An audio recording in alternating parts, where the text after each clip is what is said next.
Hello friends, welcome to our channel Hyderabadi brothers. ఇప్పుడే Gangam Ganesha cinema చూడడం జరిగింది.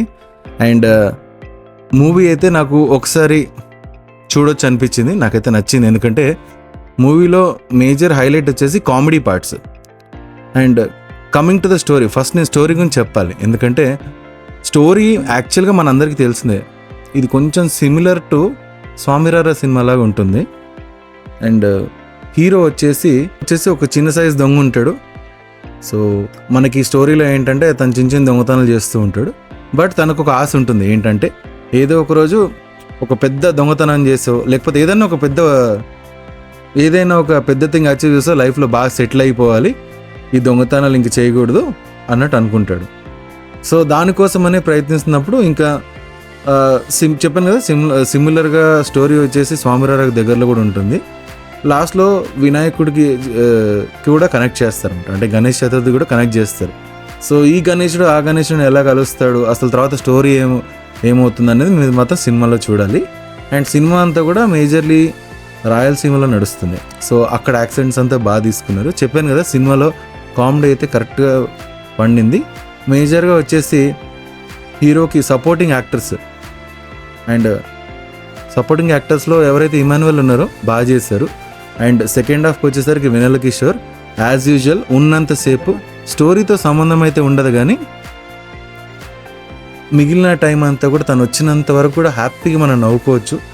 సినిమాలో కామెడీ ఎలిమెంట్స్ అయితే బాగా రాసుకున్నారు, అది ఒక్కటే ప్లస్ పాయింట్. అండ్ నెక్స్ట్ వచ్చేసరికి ఫిలింలో కొన్ని సీన్స్ మాత్రం కొంచెం ఆర్టిఫిషియల్గా అనిపిస్తాయి.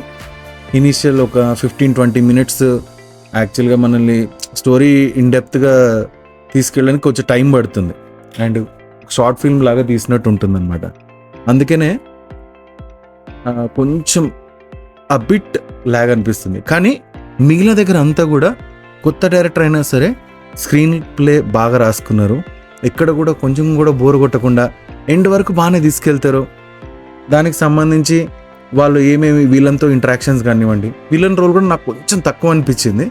ఇచ్చిన సీన్స్లో బాగా చేశారు కానీ, బట్ తెలిసిన ఫేస్, ఫర్ ఎగ్జాంపుల్ మనకు తెలిసిన విలన్స్ ఉంటారు, వాళ్ళని తీసుకుంటే ఇంకొంచెం నేటివిటీ బాగా అబ్బేది. ఆ విలన్ క్యారెక్టర్ అంతగా జస్టిఫై అయినట్టు నాకు అనిపించలేదు. హీరోయిన్ కూడా లైక్ ఇచ్చిన రోల్లో బాగానే చేసింది. అండ్ స్టోరీ వైజ్గా మాత్రం స్క్రీన్ ప్లే బాగా రాసుకున్నారు. ఎందుకంటే కామెడీతో పాటు అంత న్యాచురల్ కామెడీ ఉండదు, ఫోర్స్డ్ కామెడీ ఎక్కడ ఉండదు, కరెక్ట్గా పండుతుంది, మంచిగా నవ్వుకుంటాం కూడా. స్టోరీ అంతా కూడా నీట్గా వెళ్తూ ఉంటుంది. క్లైమాక్స్ ఒక్కటి మాత్రం చెప్పాను కదా, స్వామిరారాకు దగ్గరలో ఉంటుంది అంతే. బట్ అదంతా చూసుకుంటే మాత్రం సినిమా వచ్చేసి నేను నా రేటింగ్ 2.5 అనుకోండి, ఒక 5కి. బికాజ్ మిగిలిందంతా కూడా బాగా మేనేజ్ చేస్తారు, కానీ ఎక్కడో చిన్న వీక్నెస్ అనేది స్టోరీలో ఉంటుంది because of character artist. And story అయితే మనకి తెలిసిన స్టోరీనే, నార్మల్ స్టోరీనే, బట్ ఫన్ అండ్ హ్యూమర్ బాగా జనరేట్ చేశారు కాబట్టి నేను 2.5 ఇస్తున్నాను. ఒక్కసారి అయితే మంచిగా చూడొచ్చు, ఏమి అంత బోరు కొట్టదు. తెలిసిన స్టోరీ అయినా సరే బాగా స్క్రీన్ ప్లే బాగా రాసుకోవడం వల్ల కొంచెం బెటర్ ఛాన్సెస్ ఉన్నాయి వాచ్ చేయడానికి. చూడండి, మీరు కూడా సినిమా చూసి మీకు ఎలా అనిపించింది అనేది మా కామెంట్ సెక్షన్లో తెలియజేయండి. And this is our channel, కొత్తగా పెట్టాము, please subscribe and support us.